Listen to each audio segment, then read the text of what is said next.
Welcome back to Kalyani Telangana kitchen. ఈరోజు మన కిచెన్లో వెజ్ మటన్ అయితే తీసుకొచ్చాను. Meal maker curry. మటన్కి ఏమాత్రం తగ్గనంటూ ఉంటుంది ఈ కర్రీ అయితే. టేస్ట్ మాత్రం చాలా రుచిగా ఉంటుంది. ప్రాసెస్ అయితే ఒకసారి చూసేద్దాం. స్టవ్ ఆన్ చేసి గిన్నెలో అయితే కొన్ని వేడి నీళ్ళు పెట్టుకొని కొంచెం వేడైన తర్వాత ముందుగా మన కర్రీకి కావాల్సిన మీల్ మేకర్ అయితే వేడి నీళ్ళలో వేసి ఒకసారి కలిపి ఒక పొంగు వచ్చేంత వరకు అయితే వేడి నీళ్ళల్లోనే ఉండనివ్వాలి.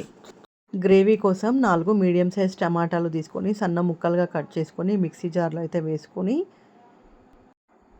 స్పైసెస్ కోసం ముందుగానే కొన్ని మసాలాలు అయితే తీసుకొని అదే మిక్సీ జార్లో యాడ్ చేసుకుందాం.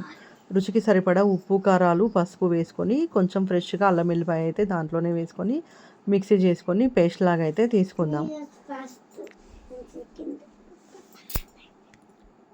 మీల్ మేకర్ అయితే మనకి వేడి నీళ్ళలో వేడైంది కదా, ఒక పొంగు వచ్చేంత వరకు ఉంచి ఇప్పుడు ఆ వేడి నీళ్ళు వంపేసుకొని కొంచెం చల్ల నీళ్ళలో అయితే ఒక 2 నిమిషాలు నానబెట్టుకొని నీళ్ళన్నీ మీల్ మేకర్లో ఉండకుండా గట్టిగా పిండి తీసుకొని ఒక గిన్నెలోకి అయితే మ్యాగ్నేట్ చేసుకోవడానికి మనం వేసేసుకోవాలి.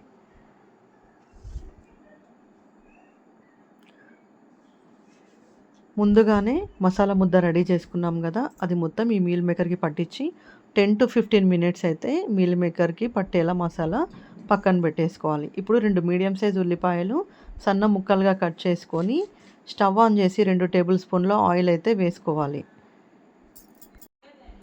ఆనియన్ గోల్డెన్ బ్రౌన్ కలర్ వచ్చేంత వరకు ఫ్రై చేసుకొని మనం ముందుగానే రెడీ చేసి పెట్టుకున్న మీల్ మేకర్ మ్యాగ్నెట్ అయితే ఆనియన్ బ్రౌన్ కలర్ వచ్చిన తర్వాత దీంట్లో యాడ్ చేసుకొని ఒకసారి మంచిగా మిక్స్ చేసుకోవాలి.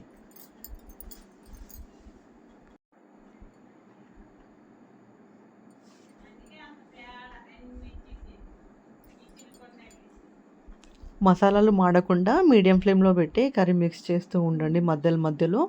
ఇప్పుడు మూత పెట్టి ఒక 5 నిమిషాల పాటు అయితే మగ్గనిద్దాం.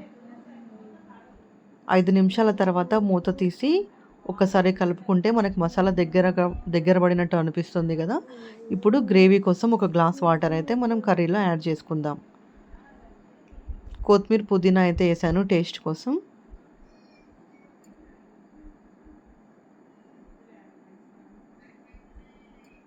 ఇప్పుడు కర్రీ దగ్గర పడడానికి మూత పెట్టి ఒక 5 నిమిషాలు మగ్గనిద్దాం.